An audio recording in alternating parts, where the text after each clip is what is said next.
பயந்துட்டார்ல மோடி. தர்மேந்திர பிரதான் ராஜினாமா செய்து விட்டார். அதாவது இதை சாதனைன்னு சொல்றீங்களே, வெக்கமா இல்லையா இதை சொல்றதுக்கு? ஒரு 1000 பேர் வேலை வெட்டி இல்லாதவங்க ஒன்னா சேர்ந்து இப்ப நீங்க சொன்னீங்களே யாரோ ஒருத்தர் பேரு, அவர் ஸ்டூடெண்டா? ஆப்படிச்சு உட்கார்ந்து இருக்க மாதிரி நினைச்சிட்டு இருந்தாங்களே பாஜக, ஜென்ஜி கிட்ட சரண்டர் ஆயிட்டாரு. அதுக்காக மந்திரி ராஜினாமா பண்றாருன்னு சொன்னா இத பெருமையா பேசிட்டு இருக்கீங்க, வெக்கமா இல்ல உங்களுக்கு? இப்போ அடுத்தது இனிமே கரப்பாம்பூச்சி தான் எதிர்காலம். ஆமா, இந்த மோடி எத்தனை பேர் கட்சியை அழிச்சு எத்தனைலாம் திகில் தாண்ட வேலையெல்லாம் செஞ்சாரு. சரி, சின்ன பசங்களாச்சே எதுவும் அசம்பாவிதம் நடக்க கூடாது அப்படின்றதுக்காக அரசாங்கம் தழைஞ்சு போனாங்கன்னு சொன்னா உடனே அதை கோழைத்தனம்னு சொல்லுவீங்க, திமிருவீங்க.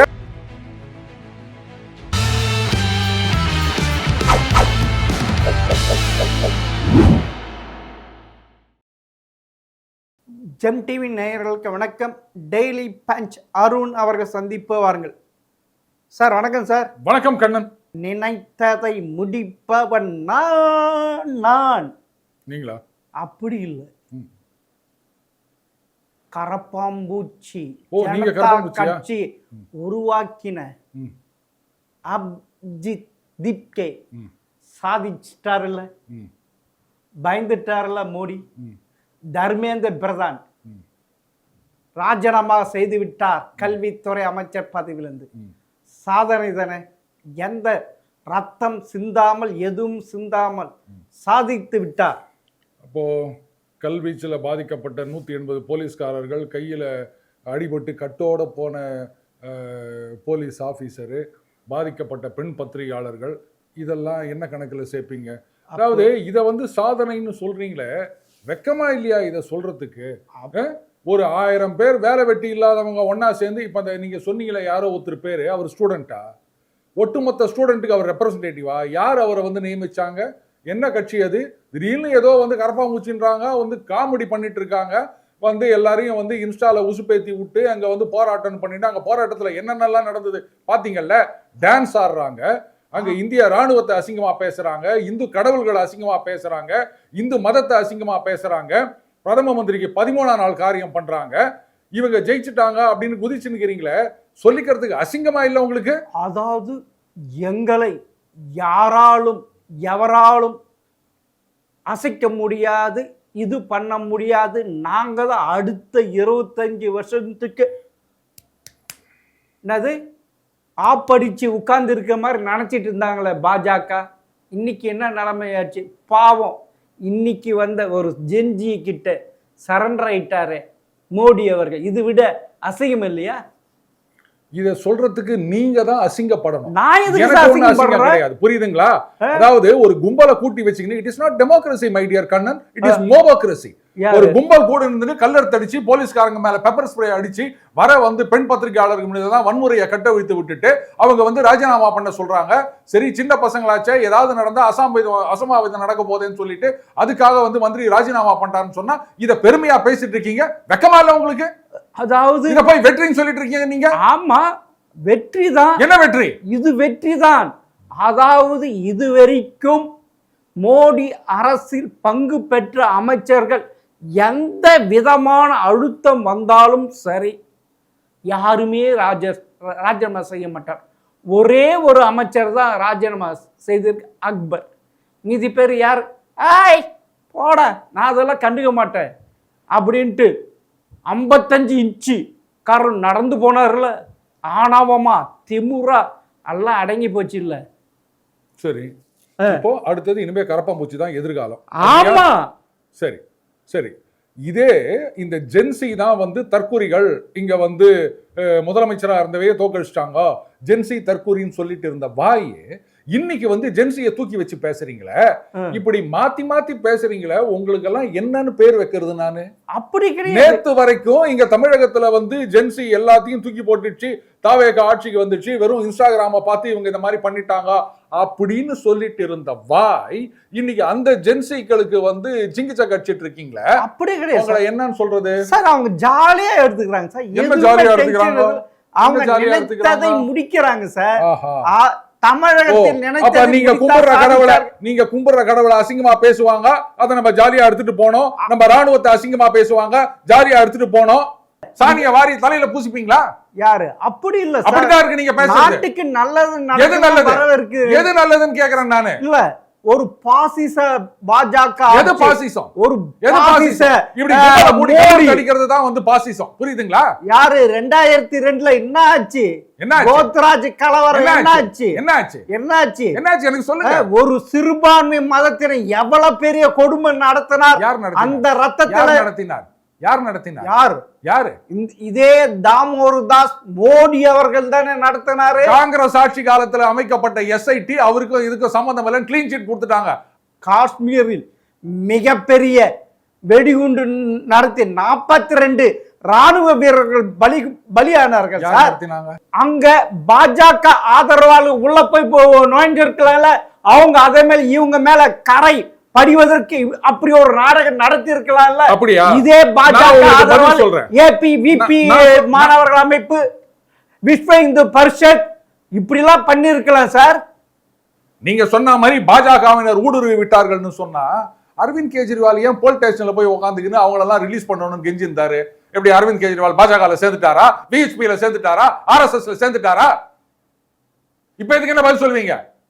உங்க இஷ்டத்துக்கு வாய்க்கு வந்ததெல்லாம் பேசக்கூடாது கண்ணன். அப்படி இல்ல சார், சும்மா வெறும் அவதூறு குற்றச்சாட்டுகள் மட்டும் தான் சொல்லிட்டு இருக்கீங்களா தவிர உண்மை என்னன்னு தெரியாம பேசிட்டு இருக்கீங்க நீங்க. இல்ல, அங்க இருந்த நீங்க இது சில மதத்தினர் இதுல ஊடுருக்காங்க அப்படி எல்லாம் கட்டுக்கதை விடுறீங்களே, அதெல்லாம் உண்மையா?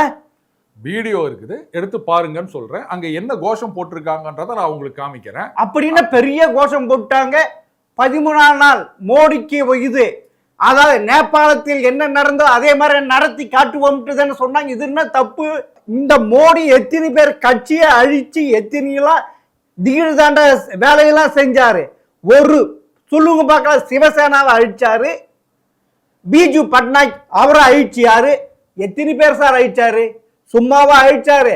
அப்படிப்பட்ட அழிச்சு இப்ப எத்தனை கட்சிகளை உடைச்சிருக்காரு. இங்க தமிழகத்தில் இருக்க ஜென்சியை தற்கூரின்னு சொன்ன அந்த வாயில இன்னைக்கு அந்த ஜென்சியை போற்றி பாராட்டி புகழ் பாடினுக்கிறீங்களே, அப்ப என்ன தமிழர்கள்னா உங்களுக்கு ஆவாதா? வடக்கன்ஸ்னா தான் பிடிக்குமா? எந்த ஊர்ல இருந்து வந்தீங்க நீங்க? தமிழ்நாட்டு ஜென்சியை தற்கூரின்னு சொன்ன வாயில அவங்கள ஆஹா ஓஹோன்னு பேசி நிக்கிறீங்க. ஏன் தமிழர்கள்னா அவ்வளவு வெறுப்பா உங்களுக்கு? தமிழ்நாட்டுல தான் இருக்கீங்க, தமிழரா தான் இருக்கீங்க நினைக்கிறேன். புரியுதா? ஏன் தமிழ்நாட்டு ஜென்சியை பார்த்தா உங்களுக்கு இவ்வளவு வெறுப்பு? அங்க இருக்கவங்களை ஆஹா ஓன்னு சொல்லி நிக்கிறீங்க. நாங்கள தற்கூறிகளா? இரு திராவிட கட்சிகள் தூக்கி போட்டாங்க சார். அதே மாதிரி 2029 பாராளுமன்ற தேர்தல் மோடியை தூக்கி போட போறாங்க சார். ஆரம்பம் ஆகிவிட்டது. அவங்க வந்த பிறகு இந்த பக்கம் சீனாக்காரன், அந்த பக்கம் அமெரிக்காக்காரன் 2 பேரும் போட்டு உருட்டுவான். எல்லாத்தையும் இழுத்து மூடிட்டு பிச்சை எடுத்துட்டு போக வேண்டியதுதான். நேபாள் மாதிரி ஆகுன்றீங்களா? விளக்கண்ணைகளா? நேபாள் இன்னைக்கு எந்த நிலைமையில இருக்கு தெரியுமா உங்களுக்கு? பங்களாதேஷ் இன்னைக்கு எந்த நிலைமையில இருக்கு தெரியுமா உங்களுக்கு? அப்படியா? நான் கேட்கிறேன், அதே மோடி அவர்கள் எங்களுடைய நிலத்தை ஆக்கிரமிக்க விட்டார்ல கான்வே, இதுல எவ்வளவு பேர் இந்திய ராணுவத்தை இறந்தார்கள் தெரியுமா? யாரு? அதனால உள்ள நோய்க்கு வரைக்கும் நீங்க என்ன பார்த்துட்டு இருந்தீங்க? ஏதோ புரியாம பேச. ராஜ்நாத் பாதுகாப்புத்துறை அமைச்சர் என்ன பார்த்துட்டு இருந்தாரு? 45,000 ஸ்கொயர் கிலோமீட்டரை சீனாக்காரனுக்கு தார வார்த்தது. இங்க கத்திப்பாரால சமாதான புறா விட்டு ஒரு சிலை வச்சாங்களே நேரு, அவரு. உங்க இஷ்டத்துக்கு நீங்க இந்த வாட்ஸ்அப்ல வந்ததெல்லாம் என்கிட்ட கேள்வி கேட்டுட்டு இருக்காங்க. இப்ப நடக்கிற கதை பேசுங்க சார். அதத்தான் நானும் சொல்றேன். எங்க உள்ள விட்டாங்கன்றதை நீங்க ஆதாரத்தோட சொல்லுங்க. எது எங்க உள்ள விட்டாங்க? இப்ப நீங்க சொல்றீங்களே ராணுவ வீரர்களோட சடலத்து மேல ஓட்டு வாங்கினாங்க. ஆமா, 2019. இன்னைக்கு பாகிஸ்தானோட முதுகெலும்ப உடைச்சு நாங்க அணுகுண்டு வச்சிருக்கோம், 160 அணுகுண்டு எல்லாத்தையும் உங்க மேல போடுவோம் அப்படின்னு சொன்னவங்க இன்னைக்கு வாய மூடின்னு போய் உக்காந்து நிக்கிறாங்க அடி வாங்கிட்டு. இத விட ஒரு பெரிய சாதனை என்ன பண்ண முடியும்? அது ஒருவேளை உங்களுக்கு பாகிஸ்தான்ல இருந்து ஏதாவது வந்துருக்குதோ? இல்ல, இது மோடி செஞ்ச சாதனை. அது வேற யார்? உண்மையை வச்சு பேசுறேன், புரியுதுங்களா? வெளிநாட்டுக்காரன் சொன்னானா? வெளிநாட்டுக்காரன். ஆமா சார், நீங்க தானே மூடி மறைக்கிறீங்க. எதுவுமே நடக்காத மாதிரி நீங்க தானே மூடி மறைக்கிறீங்க. நடந்ததுக்கு ஆதாரத்தை கொடுன்னு கேக்குறேன். ஆதாரத்தோடு தான் வெளியே விட்டாங்க. அது கூட வாய மூடி கம்முன்னு இருந்தாரு. நியூஸ் அவன் வந்து கப்சாவா போடுறதுக்கும் ஆதாரம்ன்றதுக்கும் ஒரு வித்தியாசம் இருக்குது கண்ணன்.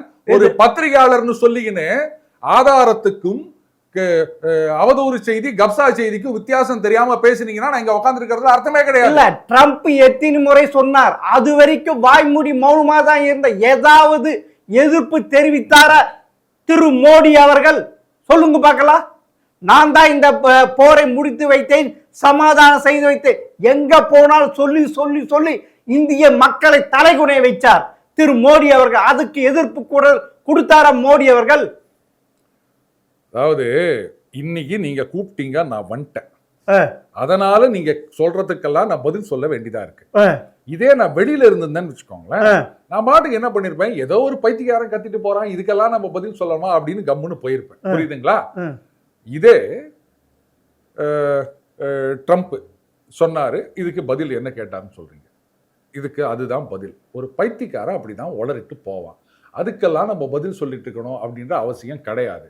ஏன்னா எதிர்க்க 2 பேரும் உட்கார்ந்துட்டு இருக்காங்கன்னா அப்ப சொல்லணும். சமீபத்துல ஒரு நிகழ்வுல வந்து 2 பேரும் ஒன்னா கலந்துக்கிறாங்க. அந்த இடத்துல ட்ரம்ப் நான் தான் சண்டையை நிறுத்தினேன்னு சொல்ல, நீங்க சொன்னீங்களே போற இடத்துலலாம் சொல்லி நிற்கிறாரு அப்படின்னு, பின்னாடி சொல்றவனுக்கு என்ன பேரு அப்படின்னு தம்பி உனக்கு தெரியும்ல. நேருக்கு நேரம் சொல்ல தைரியம் இல்லாம பின்னாடி போய் ஒருத்தன் சொல்லிட்டு இருப்பான், நான் யார் தெரியுமா, அப்படி பண்ணிட்டேன் இப்படி பண்ணிட்டேன் அப்படின்னு. நேரம் நான் பேசும்போது குறுக்க வராதீங்க. நேரம் நம்ம போகும்போது அதை வாயே திறக்க மாட்டான். அந்த மாதிரி தான் ட்ரம்ப் மோடி இருக்கும்போது வாயே திறக்கல. நான் வந்து இந்த சண்டையை நிறுத்தினேன், அவங்க 2 பேருக்கும் நான் தான் சமாதானம் பண்ணேன், வாயே திறக்கல. மோடி இல்லாத இடத்துல மட்டும் அந்த மாதிரி உளறிட்டு இருந்தாரு. அதுலேருந்தே அவர் என்ன பண்ணார் அப்படின்னு நமக்கு தெரிஞ்சு போச்சு. அடுத்தது இப்போ நீங்க சொன்னீங்களே இந்த ரஃபேல் விமானத்தை சுட்டு வீழ்த்தினாங்கன்னு, இதே ட்ரம்ப் முதல்ல 4 விமானத்தை சுட்டாங்கன்னாரு. அதுக்கப்புறம் கொஞ்ச நாள் கழிச்சு 5 விமானத்தை சுட்டாங்கன்னாரு. கொஞ்ச நாள் கழிச்சு 6 விமானம்னாரு. அதுக்கப்புறம் ஒரு 8 விமானம் வரைக்கும் போயிடுச்சு. புரியுதுங்களா? அப்போ 4, 5, 6, 7, 8 எது உண்மை அப்படின்னு யாராவது அந்த ஆளுகிட்ட கேட்டீங்களா? கேட்க முடியாது. ஏன்னா நீங்களும் ட்ரம்ப் பக்கத்துல நான் இருந்திருந்தேன்னா அப்ப நான் பதில் சொல்லியிருப்பேன். போதுமா? சரி. இப்ப சின்ன பசங்க, ஜென்ஜி பசங்க, இளைஞர்கள் 3 கோரிக்கை வச்சாங்க. என்ன வச்சாங்க? கல்வி துறை மந்திரி தர்மேந்திர பிரதான் ராஜினாமாக செய்யணும். அடுத்தது என்ன வச்சாங்க? இந்த நீட்டில் தில்லுமுள்ளுலாம் நடந்திருக்கு, அதன் மேல ஆக்ஷன் எடுக்கணும் வச்சாங்கல்ல. இப்ப 2த்தையும் சாதிச்சுட்டாங்கல்ல. அந்த துறை செயலாளர் IAS ஆபீசர் இப்பதான் மாற்றம் பண்ணியிருக்காங்க. இத்தனை நாள் என்ன சார் பண்ணியிருந்தாரு திரு மோடி அவர்கள்? இந்த கரப்பான் பூச்சி எடுத்த நடவடிக்கைகளால் எடுக்க முடிஞ்சது. இல்லைன்னா எங்களுக்கு தமிழக பட்ட நாமம் போட்டு இருப்பாரு. அதாவது ஏதாவது தெரிஞ்சவங்க எல்லாம் தெரிஞ்சவங்க கிட்ட பேசலாம், எதுவுமே தெரியாதவங்க கிட்ட போய் பேசுறது அப்படின்னா ஆண்டவா என் நிலைமையை கொஞ்சம் யோசிச்சு பாத்தியா? அதாவது துறை செயலாளரை மாற்றுறதுன்றது வேற, அந்த லீக்குக்கான இன்வெஸ்டிகேஷன் அப்படின்றது வேற. புரியுதுங்களா? அந்த இன்வெஸ்டிகேஷன் அப்படின்றது என்னைக்கோ ஆரம்பிச்சாச்சு, இன்னைக்கு ஆரம்பிக்கல. இந்த வித்தியாசம் கூட தெரியாம நீங்க கேள்வி கேட்டிருந்தீங்க. வேற துறைக்கு நான் முதல்லயே சொல்லிட்டேன், டிரான்ஸ்ஃபர்ன்றது வேற, இன்வெஸ்டிகேஷன்ன்றது வேற. இந்த மாணவர்கள் போராடி பிறகுதானே விரைவு நீதிமன்றம் அமைக்கப்படும். இது குற்றவாளி அவர்களுக்கு 5 வருடங்கள் 10 வருடங்கள் ஒரு கும்பல் உக்காந்துன்னு கல்லெடுத்து அடிப்பாங்க, வந்து அசிங்கமா பேசுவாங்க. அவங்களுக்கு வந்து சரி சின்ன பசங்களாச்சே எதுவும் அசம்பாவிதம் நடக்கக்கூடாது அப்படின்றதுக்காக அரசாங்கம் வந்து தழைஞ்சு போனாங்கன்னு சொன்னா உடனே வந்து அதை வந்து கோழைத்தனம்னு சொல்லுவீங்க, திமிருன்வீங்க, அகந்தைன்னு சொல்லுவீங்க. இல்ல எங்க நம்ம ஆட்சிக்கு ஆப்பு வச்சிடுவாங்களோ, வேட்டு வச்சிடுவாங்களோ, வெடி வச்சிடுவாங்களோ, பாம்பு வச்சிடுவாங்கன்னு பயந்து போனார் சார் திரு மோடி அவர்கள். சரி, பயந்துட்டாருன்னு வச்சுப்போம். What next? எனக்கு பதில் சொல்லுங்க. இப்போ என்ன பண்ண போறீங்க? அவர் பயந்துட்டார், இப்போ என்ன பண்ண போறீங்க நீங்க? சொல்லுங்க. மோடி பயந்துட்டார், ஆமா, என்ன பண்ண போறீங்க? இப்போ எதிர்க்கட்சிக்குள்ள ஒரு பூஸ்ட் கிடைச்சிச்சு. எந்த எதிர்க்கட்சிக்கு? எந்த எதிர்க்கட்சிக்கு? திரிணாமுல் காங்கிரஸ், திமுக, அகிலேஷ் யாதவ், தேஜஸ்வி யாதவ், ஆம் ஆத்மி கட்சிக்கு, சிவசேனாவுக்கு, இப்படி அனைவருக்கும் பூஸ்ட் கட்சிச்சு. இன்னும் எதிர்கட்சி தலைவர் ராகுல் காந்திக்கு இன்னும் அதிகமாக ஸ்ட்ரென்த் கட்சி சார். மோடி ஒரு பீஸ், டம்மி பீஸ், சின்ன பசங்களுக்கு அடங்கி விட்டார். நம்ம ஏதோ போராடி பார்த்த முடியல. ம். அது இப்ப சரி இவர் டம்மி பீஸ் இப்பதான் அடிக்க போறாங்க. பட்டு பட்டு ஒரு பால் சிக்ஸர் தான். என்ன போறாங்க? பேசி முடிச்சிட்டீங்களா? ஆமா. அப்போ சின்ன பசங்களை போராட்டம் பண்ண வச்சு கல்லெடுத்து அடிக்க வச்சு அசிங்கமா பேச வச்சு அவங்க பின்னாடி இயக்கியது எதிர்கட்சிகள் அப்படின்றத நீங்களே வாக்குமூலம் கொடுத்துட்டீங்க. எதிர்கட்சிகளை எவ்வளவு தகுதினம் பண்ணி அதெல்லாம் அழிச்சிங்க. அவங்களால எவ்வளவு அதே திரிணாமுல் காங்கிரஸ் மம்தா பானர்ஜி எவ்வளவு அசைக்க முடியாத இப்படி இருந்தாங்க சார். அவங்கள கட்சியை சின்ன பின்னா ஆக்கி வச்சிருக்கீங்களே. கண்ணன், சொல்லுங்க. காங்கிரஸ் தோத்துச்சா?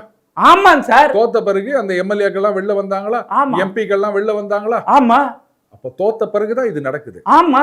தோத்ததுக்கு யார் காரணம்? எது தோக்கிறதுக்கு காரணம் பிஜேபி தான். இல்லாத போலாத அங்க சொல்லி அந்த இதுல ஆட்சியுடைய லட்சணம் அந்த மாதிரி இருந்தது இல்லன்னு சொல்லுவீங்களா? திரிணாமுல் காங்கிரஸ் ஆட்சியுடைய லட்சணம் எப்படி இருக்குன்னு உலகத்துக்கே தெரியும். எந்த ஒரு முதலமைச்சராவது இது வரைக்கும் இந்தியால நம்ம கட்சி நிர்வாகிகள்லாம் இந்த ஜனங்க கிட்ட அந்த கட் பண்ணி வாங்கினீங்கல்ல அதை திருப்பி குத்துதுங்க அப்படின்னு சொன்னதை நீங்க கேள்விப்பட்டிருக்கீங்களா? மம்தா பானர்ஜி சொன்னாங்க. இவங்க சொன்னதை நம்பி மக்கள்லாம் போயிட்டு அந்த கட்சி நிர்வாகிகள் வீட்டில் போயிட்டு என்னையா தீதியே சொல்லிட்டாங்க காசு திருப்பி கொடு எங்க கிட்ட வாங்கின காசை அப்படின்னு அவங்க வீட்டில் போய் நிற்க அவங்கெல்லாம் ஊட்ட புட்டி புட்டு வெளியூருக்கு ஓட இந்த மாதிரி பகிரங்கமா ஒரு முதலமைச்சரே கட்சி நிர்வாகிகள்கிட்ட மக்கள் கிட்ட வாங்கின காசு திருப்பி கொடுங்கன்னு சொல்றாங்கன்னா இதுதான் நல்லாட்சி. இந்த ஆட்சிக்கு நீங்க முட்டு கொடுத்து நிற்கிறீங்க. உங்களெல்லாம் என்ன மாதிரி மனுஷன்னு சொல்றது கண்ணன்? இது எந்த உலகத்திலேயே நீங்க பாத்துக்கிறீங்களா? லஞ்ச பணத்தை திருப்பி குத்துருங்கோ அப்படின்னு ஒரு முதலமைச்சர் சொல்லி அப்புறம் பாஜக பொய் பிரச்சாரம் பண்ணாங்கன்னா நீங்க சொல்ற ஆளுதான் ஏன் சொன்னது லஞ்ச பணத்தை திருப்பி கொடுங்கன்னு சொல்லிட்டு வெக்கமா இல்ல அவங்களுக்கு போய் முட்டு கொடுத்துன்றதுக்கு? சரி சார். என்ன சரி சார்? சரி அப்படியே அது அப்படி விட்டு அப்படியே தர்மேந்திர பிரதான் பக்கம் வருவோம் வாங்க. அப்பா இவர்தான் நல்ல கல்வி அமைச்சர். பல மாற்றங்கள் எல்லாம் உருவாக்கி இருக்கிறார். இவர் போல் கல்வி அமைச்சர் யாரும் இல்லைன்ட்டு சொன்னீங்க இல்ல. இன்னைக்கு அவர் பலிகாடு ஆகிட்டீங்களா சார்? அவர் பலிகாடு ஆகிட்டீங்களா? தர்மேந்திர பிரதான் அவர் இளைஞராக இருந்தப்ப 1997 ஒரிசாவில் இதே மாதிரி லீக் ஆச்சப்ப எதிர்த்து போராடினவர் சார். நல்ல மனிதர் சார். அவரை இது பண்ணிட்டு நீங்க கூட இருந்து சரியான ஆட்சியாளர்கள் அதிகாரிகள் அமைக்காத அவர் பலிகாடு ஆகிட்டீங்களே. கரப்பாங்குச்சி கிட்ட பலிகாடு ஆகிட்டீங்களா சார்? இதுக்கெல்லாம் காரணம் மோடி அவர்கள் ராஜினாமா செஞ்சுட்டு போயிருக்கணும். ஏன் ட்ரம்பே ராஜினாமா பண்ணன்னு கேளுங்களேங்க. என்னங்க காசா பணமா? பைத்தியக்காரன் என்ன ஒன்னா கேட்கலாம். உனக்கு என்னப்பா பைத்தியம், நீ என்ன ஒன்னா கேட்ப அப்படின்ற மாதிரி தான் இருக்குது. ட்ரம்ப் ராஜினாமா பண்ணன்னு சொல்லுங்க, புட்டின் ராஜினாமா பண்ணன்னு சொல்லுங்க. ஏன் மோடியோட நிறுத்துறீங்க? நீங்க கேட்கறதுக்கு என்ன காசா பணம்? கேளுங்க. யாருகிட்ட கேக்குறீங்க? சும்மா ஒரு கேமரா முன்னாடி தானே கேக்குறீங்க. கேளுங்க. இப்போ ஆனவா திமுறா அகங்காரமா அலைஞ்சிட்டு இருந்தாருல்ல, நம்மள யாராலும் இது பண்ண முடியாதுன்ட்டு வச்சாங்கள இல்ல. பெரிய இது இறங்கி வீடியோல பேசி இப்படி எல்லாம் பேச வேண்டியதா இருக்குல்ல. இப்ப நான் உனக்கு நீ எத்தனை நாள் போராடு, நான் இப்படிதான் இருப்பேன், உங்ககிட்ட பேச மாட்டேன், எதுவும் பண்ண மாட்டேன். இன்னைக்கு என்ன நடந்தது? ஐயோ 2029 தோத்து போடுவோன்ட்டு பயந்து தானே நீ இறங்கி வந்திருக்க கரப்பான் பூச்சிக்கிட்ட. இப்ப நான் உன்னை கேட்கவா? இப்போ லேட்டஸ்ட் உங்க பையனோ பொண்ணோ இந்த வருஷம் நீட் தேர்வுல செலக்ட் ஆயிருக்காங்க அப்படின்னு வச்சுக்கோங்களேன்.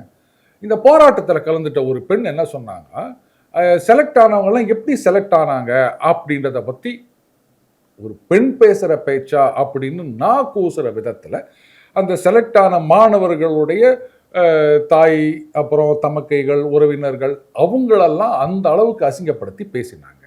ஒருவேளை உங்க பசங்க அந்த மாதிரி பாஸ் பண்ணியிருந்தாங்க இந்த வருஷம் அப்படின்னு சொன்னா அப்ப அந்த போராட்டத்தில் அந்த பெண் பேசினது உண்மைதான், உங்க குழந்தைகள் அப்படித்தான் சீட்டு வாங்கினாங்க அப்படின்னு ஒத்துப்பீங்களா கண்ணன்? நான் கேக்குற கேள்வி பதில் சொல்லு. உங்க குழந்தைங்க இந்த வருஷம் நீட்ல பாஸ் பண்ணியிருந்ததுன்னா ஆமா அந்த பெண்மணி சொன்ன மாதிரி தான் என் புள்ள பாஸ் பண்ணா அப்படின்னு ஒத்துப்பீங்களா? ஆமாங்க சார், ஆமாங்க சார். கடந்த 6 வருஷத்துல 2 முறை லீக் ஆகி இருக்கு சார். நீட்டு தேர்வு வினாத்தாள் 2 முறை லீக் ஆகியிருக்கு. அப்ப என்ன சார் பண்ணிட்டு இருந்தாரு இந்த கல்வி அமைச்சர் தர்மேந்திர பிரதானும் மோடியும்? என்ன சார் பண்ணிட்டு இருந்தாங்க? அசிங்கமா இல்ல, ஏதும் இல்ல. இந்த வாட்டி திரும்பவும் லீக் ஆகி திரும்ப மறு தேர்வுக்கு அந்த கொஸ்டின் பேப்பர் எப்படி கொண்டு போனீங்க? ஒரு இராணுவத்தை பயன்படுத்தி ஒரு உள்நாட்டில். இது விட அசிங்க வேற என்ன சார் இருக்கு? உங்களால ஒரு வினாத்தால் லீக் ஆகாம தடுக்க முடியாத அரசு எங்களுக்கு தேவையா? மோடி கையாளாத அரசு சார் அது. நீங்க சொன்னீங்க இதை விட அசிங்கம் என்ன இருக்கு அப்படின்னு. இப்ப நான் கொஞ்ச நேரத்துக்கு முன்னாடி கேட்ட கேள்வி, உங்க குழந்தைக்கு அப்படிதான் சீட்டு வாங்கினாங்க ஒத்துப்பேன்னு சொன்னீங்கல்ல, இல்ல அதுதான் அதை விட அசிங்கம். போதுமா? எப்படி எந்த அளவுக்கு ஒரு கேவலமான ஒரு பதில உங்களை சொல்ல முடியுதுன்னா, அப்ப இதை விட ஒரு அசிங்கம் இந்த உலகத்துல இருக்க முடியுமா? ஆமா, என் பிள்ளைங்க இப்படிதான் சீட்டு வாங்கினாங்க, நீங்க ஒத்துக்கிறேன்னு சொல்லிட்டீங்க. இதை விட அசிங்கம் இந்த உலகத்துல எதுவுமே இருக்க முடியாது. அதுதான் நான் சொல்லிட்டேன். உங்களுடைய அந்த வெளிப்படை தன்மையை நான் பாராட்டுகின்றேன் கண்ணன். இதுக்கு மேல என்னால எதுவும் சொல்ல முடியாது. இல்ல இல்ல இல்ல, இந்த போராட்டத்தில் வெளிநாட்டவர்கள் சதி இருக்குன்னு சொல்றீங்களே, இருக்கா? சைனாவுடைய சதி இருக்கா? பாகிஸ்தானுடைய சதி இருக்க? எதுவுமே இல்லை. தன்னெழுச்சியா நடந்த அவங்க மேல இப்படி எல்லாம் சொல்லக்கூடாது சார். அவங்க என்ன சொல்லட்டாங்க?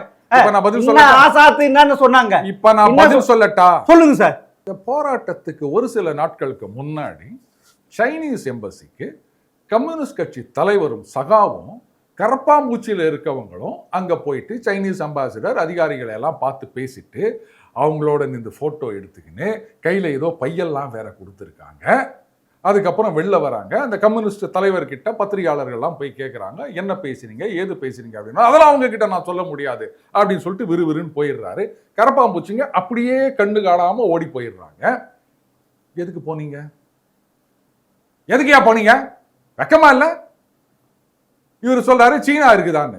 நேத்துக்கு 480 ஐடி பாகிஸ்தான்ல இருந்து எப்படி ஆபரேஷன் சிந்தூரும் போது எப்படி தவறான செய்திகளை பரப்பிட்டு இருந்தாங்களோ அந்த மாதிரி இங்க இந்த போராட்டத்தில் கலந்துக்கிடுங்க இப்படின்ட்டு தவறான செய்திகளை பரப்புறாங்கன்னு பாகிஸ்தான்ல இருந்து ஆபரேட் பண்ற 480 ஐடிகளை பேன் பண்ணியிருக்காங்க கவர்மெண்ட் ஆஃப் இந்தியால. நீங்க கேட்குறீங்க சீனா பின்னாடி இருக்குதா பாகிஸ்தான் பின்னாடி இருக்குதான்னு. முதல்ல உங்க பின்னாடி என்ன இருக்குது அப்படின்றத நீங்க தெரிஞ்சுக்கங்க. புரியுதுங்களா? கேள்வி கேட்கறது ரொம்ப சுலபம் கண்ணன். ஆனா ஒரு விஷயத்தை பத்தி கேள்வி கேட்கிறோம் அப்படின்னா அது பத்தின அடிப்படையா சில விஷயங்களை நம்ம புரிஞ்சுக்கின்னு கேள்வி கேட்கணும். சும்மா ஏதோ உனக்கு என்னப்பா பைத்தியார நீ என்ன ஒன்னா கேட்ப அப்படின்னு தான் நான் சொல்லிட்டு போனோம். இப்ப நீங்க கேட்ட கேள்விக்கு நான் ஆதாரத்தோட பதில் சொல்லிட்டேனா? என்ன ஒன்னும் குறுக்கிடவே காணோம், வாய் திறக்க காணோம். இல்ல போயிட்டு வந்தா அங்க பொட்டி வாங்கிட்டு வந்து அர்த்தமா? கையில பை வாங்கிட்டு வந்தத போட்டோவோட நீங்க தானே போட்டீங்க, நாங்க எடுக்கல. நீங்க என்ன ஸ்கேன் பண்ணி பாத்தீங்களா? சைனீஸ் எம்பசிக்கு நீ ஏன் போற? சைனீஸ் எம்பசிக்கு உனக்கு என்னையா வேலை இருக்கு? கம்யூனிஸ்ட் கட்சியார் அவங்க அங்கேயும் கம்யூனிஸ்ட் ஆட்சி இருக்கு. எங்க கம்யூனிஸ்ட்? ஆமா, சைனால இருக்கிறது பேர் கம்யூனிஸ்ட். ஆமா, பை வாங்கிட்டு வந்தத நீங்க தானே போட்டோ எடுத்து போட்டிருக்கீங்க. அரசியல்ல வாரிசு அரசியல் நம்ம சொல்லிட்டு இருக்கோம். திமுகல, அதிமுகல, காங்கிரஸ்ல அப்படின்னு. இந்த கம்யூனிஸ்ட்ல தலைவர்கள் இப்போ அங்க கேரளால இப்பதான் ஆட்சி இழந்தார்கள். இதுக்கு முன்னாடி 10 வருஷம் ஆட்சியில் இருந்தார்கள். அந்த அமைச்சர்கள், எம்எல்ஏக்கள், அவங்க பசங்கள்லாம் எப்படி கம்யூனிஸ்ட் ஈர்க்கப்பட்டு கட்சிக்கு வந்தாங்களா? சரி, இங்க நம்ம தமிழகத்துல கம்யூனிஸ்ட் தலைவர்கள் இருக்காங்க.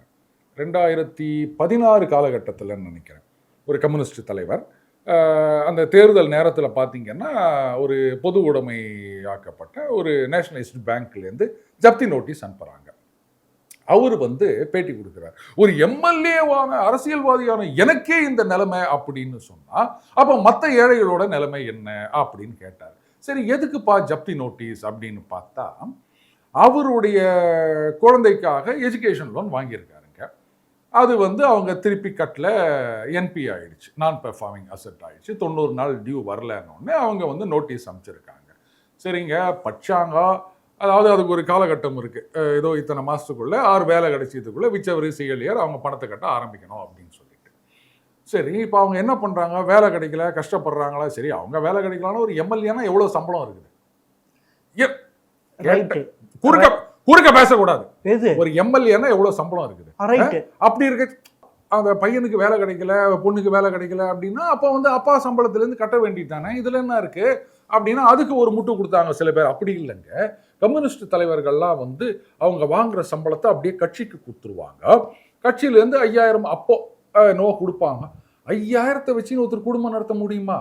அப்போ வாங்குற சம்பளத்தெல்லாம் கட்சிக்கு கொடுத்துட்டீங்கன்னா அப்ப கட்சி தானே உங்களுடைய இஎம்ஐயை கட்டணும். சரி, அவங்க குழந்தைங்க என்ன பண்றாங்க? இன்னைக்கு கம்யூனிஸ்ட் தலைவர்களுடைய பசங்க எத்தனை பேர் வெளிநாடுகள்ல முதலாளித்துவ நிறுவனங்கள்ல வேலை பார்க்கறாங்கன்னு நான் சொல்லவா? அப்போ நீங்க கம்யூனிஸ்ட்னு சொல்லுவீங்க, ஏழைப்பாழைகளெல்லாம் வந்து நாங்கெல்லாம் ஏழைகளுக்காக வேலை செய்யறேன்னு சொல்லிட்டு அவனெல்லாம் வா வா அப்படின்னு எந்த தொழிற்சாலையும் நடத்த விடாம இழுத்து மூடுவீங்க, போராட்டம் பண்ணுவீங்க. ஆனா உங்க பிள்ளைகள்லாம் முதலாளித்துவ நாடுகள், ஏகாதிபத்திய நாடுகள், யாரை பார்த்தெல்லாம் நீங்க வந்து அமெரிக்க ஏகாதிபத்தியமே அப்படின்னு சொல்றீங்களோ அந்த கம்பெனியில போய் வேலை செய்ய வைப்பீங்க. இப்போ நம்ம சகாவு பினராயி விஜயன் இருக்காருல்ல, அவருடைய மகள், அவங்களுக்கு எதிராக கூட இந்த இடி விசாரணை அப்படின்றதெல்லாம் நடந்துட்டு இருக்கு. அவங்க என்ன கம்யூனிஸ்டத்துல தான் அப்படியே ஊடுருவி இருக்காங்களா? ஒரு முதலாளித்துவ கம்பெனி தானே வச்சு நடத்திட்டு இருக்காங்க. அந்த கம்பெனி பேர்ல எதுவுமே இல்லாம அரசை ஏமாத்தி பணம் வாங்கினாங்க அப்படின்றது தானே குற்றச்சாட்டு.